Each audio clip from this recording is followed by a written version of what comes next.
thanks for tuning in to Know Wine in No Time. I'm your host Dave, and today we will be discussing the ancient white wine varietal called Viognier. Now Viognier has its roots firmly in the northern Rhone Valley of France, but it's actually native to what today is modern-day Croatia. So how did it get from Croatia to France? Well, legend and lore has it that in 281 AD, Emperor Probus of the ancient Holy Roman Empire brought those grapes to the northern Rhone Valley, where they actually flourished in that particular area, and they've been cultivated there ever since. Now, according to DNA testing, and yes, they do DNA testing on actual wine grapes to figure out their lineage, Viognier is actually a distant cousin of both Nebbiolo and Frisia grapes, which come from Italy's northern appellation up in Piedmont. Now, what is really an interesting curiosity is how the name Viognier got its start. Well, most think it was a contraction between Vienne, and Vienne was an actual Roman outpost in the Rhone River Valley, and the other word, which is Gehenna. And Gehenna, interestingly enough, means the actual path or the road to the valley of hell. So that's kind of an ominous contraction, Viognier, Vienne, and Gehenna. How did it get that name? Well, it's based on it being such a difficult grape to cultivate. Viognier is probably the world's hardest grape to grow.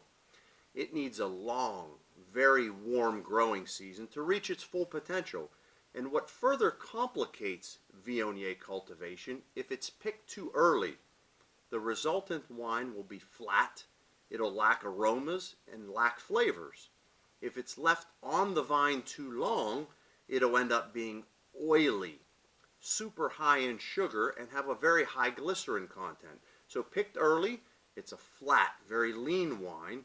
Picked too late, it ends up being a flabby, very heavy wine. So the magic comes in vineyard management and the actual hand of the winemaker. So quality is largely dependent on that. When we look at the best wine growing region for Viognier, the town of Condrieu in northern Rhone sticks out among high above all other towns. And Condrieu's wines are priced in the hundreds, if not thousands of dollars at some point. It's very rare. And at one point in 1965, in the northern Rhone River Valley, there was only 8 acres of Viognier left in the entire region. Well, because those wines have such tremendous tradition, that's bounced back, and today we actually have 740 acres of Viognier in northern Rhone. So still a very rare wine and a very expensive wine. The good thing is Viognier is cultivated around the world, and there's various expressions of it focusing on the unique terroirs of where they're grown.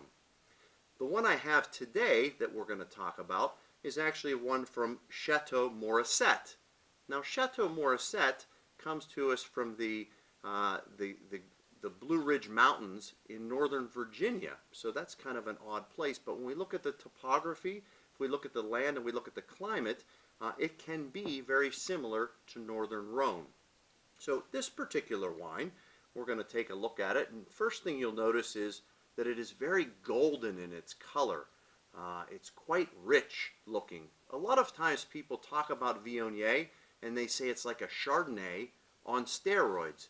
It usually makes a very heavy, very full-bodied wine that pairs beautifully with a wide range of foods. One of the things that I like is Viognier with spicy Asian food. So something like a spicy Thai cuisine, it would be beautiful. So let's go ahead and swirl it a little bit and try to get the aromas. Coming out of this glass, we have a little bit of peach, a little bit of apricot. There's some vanilla and some spiciness to it.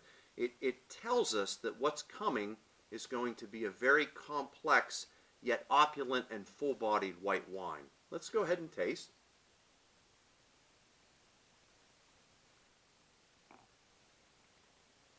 Across the palate, we have some nice rolling flavors of tropical fruits. I sense a little bit of pineapple on the palate, a little bit of lemon, lime.